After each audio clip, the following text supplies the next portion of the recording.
again found himself in the middle of political drama, something that has followed his career more than once, when venues or commissions became obstacles.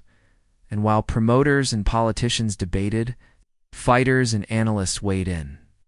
Chris Algieri, a former world champion, praised Jake Paul for what he's done for boxing outside the ropes.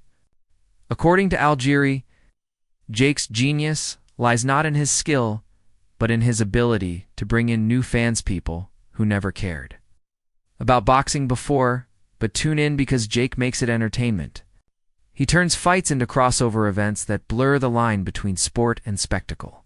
To Algieri, even if Jake isn't a world champion, his presence is good for boxing because he attracts attention that traditional fighters can't. But others weren't so forgiving. Critics argued that Gervonta Davis, for all his knockout power, is simply too small to hurt Jake Paul.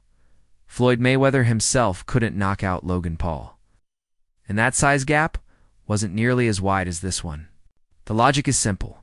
If Floyd, one of the greatest of all time, couldn't put down a much larger opponent, why should anyone believe Tank Davis could knock out Jake? At best, Davis could frustrate Jake with speed and precision.